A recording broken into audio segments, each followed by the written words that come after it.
The North Vietnamese army has just launched the Tet Offensive, a campaign of surprise attacks all across the South. Staff Sergeant Drew Dix and a team of Navy SEALs are trying to save the city of Chao Doc, but have run into massive Vietcong forces on the beach. We had to get into town, get back in there, but there were rocket fire, there were machine guns all around. These guys are under intense enemy fire. Doesn't slow them down. They keep going. Drew's team is able to radio other patrol boats in the area. They join the fight, laying down fire to drive off the Vietcong.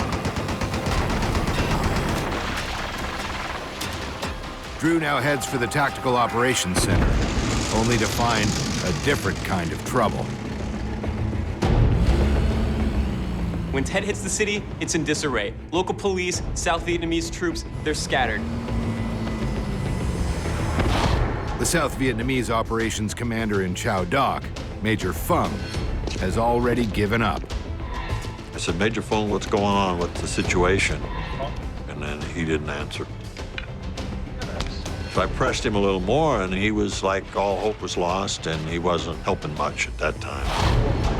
Phung tells Drew he believes his wife and kids are dead, and that they're next. And I said, well, we got to do something. So I said, how many soldiers do you have here? And he says, well, maybe 50. Any more? He says, no, they're on vacation, holiday. I said, okay, well, quite frankly, and we had to take the town back.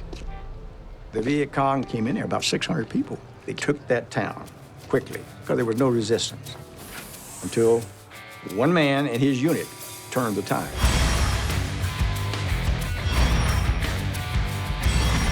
The one thing they maybe didn't account for was that Drew Dix was in town.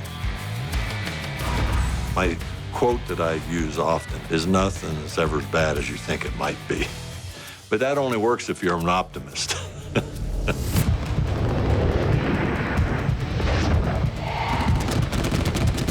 Everybody's in disorder. Vietcong are everywhere, shooting. All of a sudden, I saw Vietcong soldiers ahead. I said, stop, stop. And then some B-40 rockets fired, one from each side.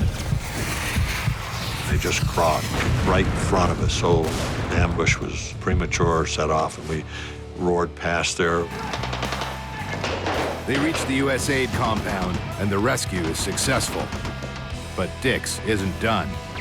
As the hours grind on, he returns to the line of fire tirelessly, searching for more innocents and putting the enemy back on its heels. I don't even think he had time to even take any naps, because there was constantly something coming up. I'd get a report, and I'd call back out there, and he'd vector off to another area there.